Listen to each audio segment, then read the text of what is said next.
Salut Noah. Salut. Ça va? Ça va et toi? Extra, tu nous expliques un peu où on se trouve là? On est dans les bois, Erlaville, là. C'est tout près de chez moi. Et c'est un endroit que j'aime bien venir ici pour me promener un peu dans la forêt et être hors de la ville un peu. Ok, tu nous montres? C'est parti.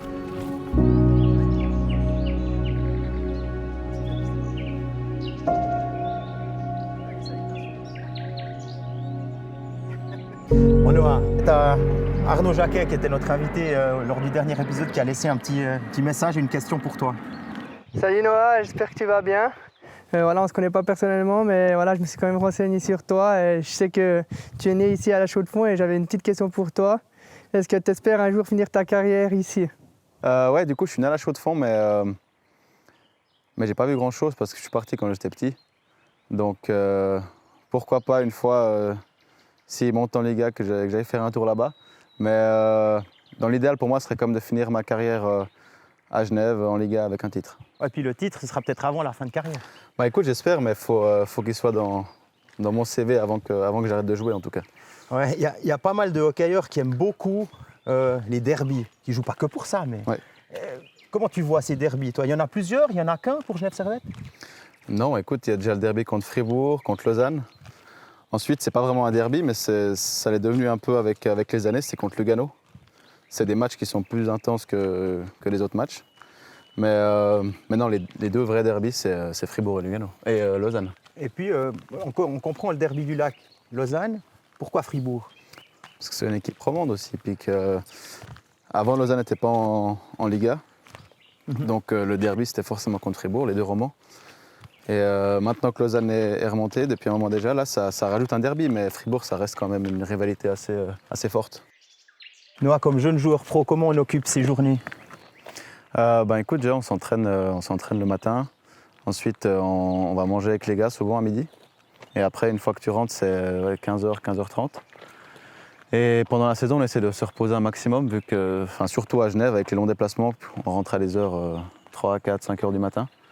Donc voilà, on essaie de se reposer un maximum pour être en forme pour le lendemain, quoi. Et puis, entre 15-30 et puis hors saison?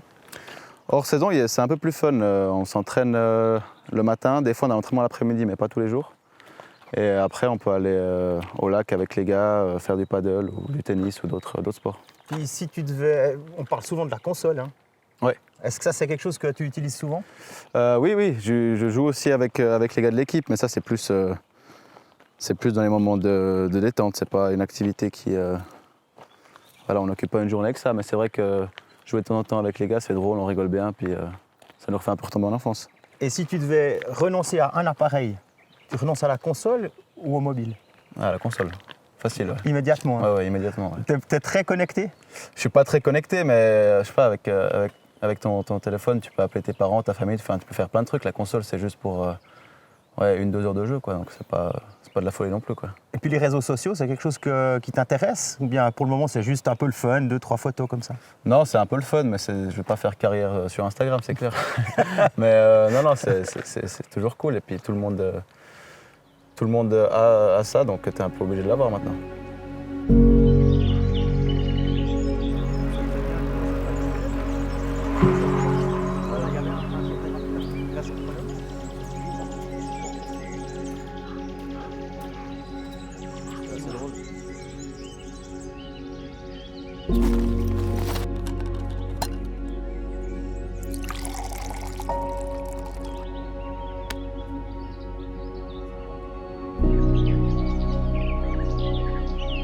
Voilà, on s'est posé pour un petit café, on est dans cette forêt que tu connais bien, hein, et on va parler de 3 autres choses qu'on n'a pas encore abordées.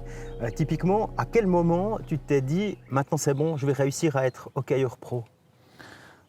Écoute, pour moi, c'était un peu une évidence dans ma tête quand j'étais jeune. Parce que mon père a joué pro et je me suis dit, trop bien, je vais faire comme lui. Plus tard, quand je serai plus grand, je vais être professionnel. Et en fait, j'avais aucune idée que c'était dur d'arriver pro au hockey en Suisse. Qu'il fallait avoir de la chance, il fallait être au bon endroit au bon moment. Puis heureusement, ça s'est fait pour moi, mais c'est vrai que c'était ce côté un peu insouciant qui, je pense, m'a pas mal aidé aussi. À 15 ans, tu étais en junior élite. À 17 ans, avec la première équipe. Tu te souviens de ton premier match? Ouais, je me souviens de mon premier match, ouais. Je me souviens, premier shift, Picard, il me fait une passe pour marquer. J'ai le goal libre et j'ai tiré dans le ventre du gardien. Donc ouais, je me souviens, ouais. Et puis l'autre ailier, tu te souviens de qui c'était? Non, parce que j'étais 13e attaquant et je tournais un peu avec... Ouais, sur Avec cette tout le monde. ligne-là, c'était Ouais. Lennart Petrel. Donc tu étais entre deux étrangers. Ok. Après, 17 ans, 18 ans, puis là, ça se corse un peu. Tout était presque trop facile. Comment tu as vécu cette période un petit peu plus compliquée? C'est un palier? On progresse moins? On dit toujours que la saison la plus facile en Liga, c'est la première. Tout réussi, tu peux faire ce que tu veux, ça va marcher. La deuxième, il faut prouver, tu as plus de pression, les gens t'attendent, les autres joueurs savent qui t'es aussi, donc ils t'attendent aussi au tournant. Mais voilà, je pense que c'est un passage à avoir dans une carrière. Et l'important, c'est d'en sortir le plus vite possible, quoi. Donc c'est ce que j'ai essayé de faire en travaillant fort et puis en prenant un peu des conseils des joueurs plus expérimentés. Là, au milieu, il y a encore une draft NHL. Ouais. Là, on se dit quoi? On se dit qu'on se rapproche un peu d'un rêve de gamin? Ouais, clairement, le rêve de gamin, c'était de jouer en NHL. Après, une fois que tu es drafté, tu es tout content, tu es super joyeux, mais tu sais pas vraiment ce que t'attends. C'est un peu nouveau. À l'époque, je parlais pas bien anglais du tout. Donc voilà, c'était un nouveau monde et puis c'était cool d'avoir vécu ça. Comment t'expliques? Tu parlais de timing, d'avoir de la chance de pouvoir faire ta première saison en Liga à 17 ans. Est-ce que de l'autre côté de l'Atlantique, c'était bad timing? Ouais, écoute, c'était très mauvais timing pour moi. Je suis arrivé dans une équipe qui voulait tout faire pour gagner la Coupe Stanley. Ils n'étaient pas en reconstruction ou quoi que ce soit, donc eux, ils avaient leurs joueurs, puis ils allaient encore signer des joueurs qui se sont déjà imposés dans la ligue. Donc moi, ils me l'ont fait comprendre assez vite, que voilà, ils m'aimaient bien, machin et tout, mais qu'il fallait que je joue 3-4 ans en HL, sans aucune garantie, bien évidemment. Donc j'ai préféré rester en Suisse pour jouer déjà plus, et en Liga, qui à mon avis est un meilleur niveau que la HL. En tout cas, un style de jeu différent, mais voilà, il y a les meilleurs joueurs, je trouve. Oh non, il y a une deuxième personne qui voulait te dire un petit mot. Hein? Tu le reconnais assez vite, je pense. Hi, Chris McSorley, Genève Servette Hockey Club. I'm here to speak to you about Noah Road. Noah Road represents everything Genève Servette represents. Noah Road brings it to the rink every day. He's a professional, sets a good example for everybody. Our choice as captain of Noah Road is probably being the youngest captain in the history of this franchise. Noah Road, being that way, how he sets the example every day, comes to the rink, lets the performance of himself dictate how he's going to lead his teammates. Noah Road is a player that we brought here at the age of 15, a product of our academy, and has always set the example, good example for his teammates, and hopefully will always bring lots of enjoyment to the fans of Geneva. Thanks, Noah. Have a good season. See you all. Voilà, Chris McSorley, c'est quand même un... Qu'est-ce que tu peux dire de lui? Bah écoute, premièrement, c'est lui qui m'a donné ma chance en Liga. C'est lui qui m'a fait venir à Genève aussi, donc je dois beaucoup à Chris. Après, c'est clair que c'est toujours cool d'entendre des bonnes choses. Mais ouais, écoute, je sais pas comment t'expliquer. Chris, quand je suis arrivé, pour moi, c'était le dieu de Genève. Je pense que ça le reste toujours quand même maintenant, même s'il est plus coach. Et voilà, il a fait de ce club ce qu'il est maintenant. Puis il est vraiment important pour la ville, quoi. Pour la ville, puis pour beaucoup de joueurs, aussi pour l'académie, il y a toutes ces choses qui ont été mises en place par lui. Alors, il a beaucoup parlé d'exemplarité. C'est aussi ton motto? Tu essayes d'être exemplaire à tout moment? Ouais, on essaie le plus possible. Déjà pour moi, pour ma carrière, et ensuite pour que les plus jeunes, et puis même les gars de l'équipe, ils peuvent prendre exemple sur moi et dire « Ah ok, aujourd'hui, lui, il a envie de travailler, du coup, on s'y met tous, puis on le suit, quoi. » Puis capitaine à 22 ans, ça t'a surpris? Au début, un petit peu, ouais, quand on me l'a annoncé. Enfin, c'était un mélange entre le surpris et puis l'excitement.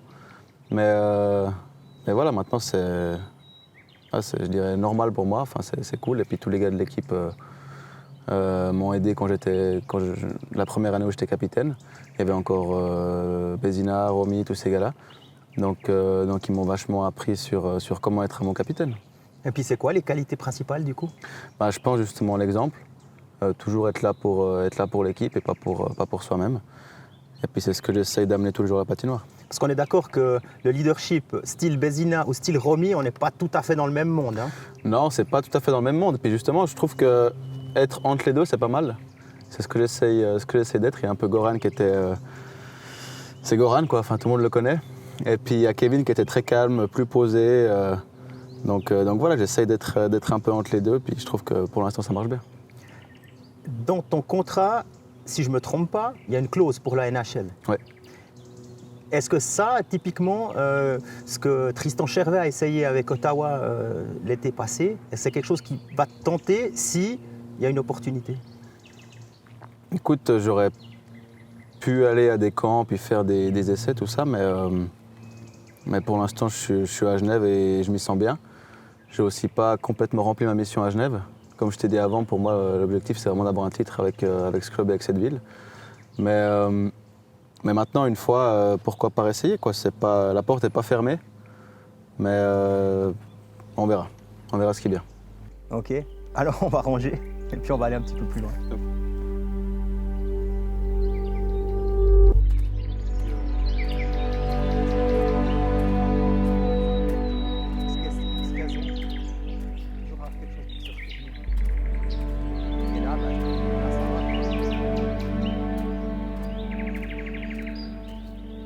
Noah, tu es capitaine du GSHC.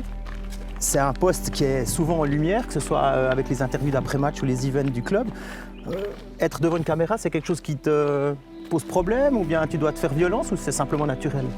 Non, c'est naturel, ça me dérange pas du tout. Je veux dire, du moment où j'ai su que je voulais faire joueur de hockey, on sait que les interviews et les events avec les fans, ça vient avec, quoi. Donc voilà, tant que ça reste bonne ambiance et qu'il n'y a pas de soucis particuliers, c'est cool, ça me dérange pas. Puis au niveau des médias en Suisse, on est quand même pas trop méchant par rapport à ce qu'on peut voir à l'étranger.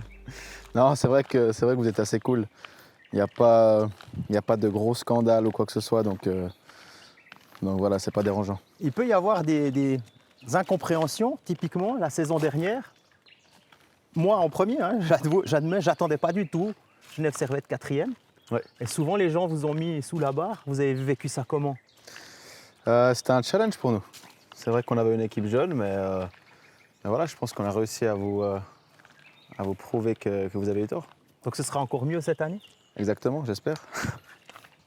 Qu'est-ce qu'il y a de si spécial quand on joue au GSHC? Pour commencer, moi, c'est déjà le club qui m'a donné ma chance en Liga. Donc voilà, je suis arrivé ici à 15 ans, pouvoir représenter ton club là où tu as passé le plus de temps dans ta vie, c'est quelque chose de spécial. Et puis je suis très fier de pouvoir le faire. Ça, on a un gars qui nous a amené sur un sommet. Toi ici, à emporter le samedi matin, alors là-bas.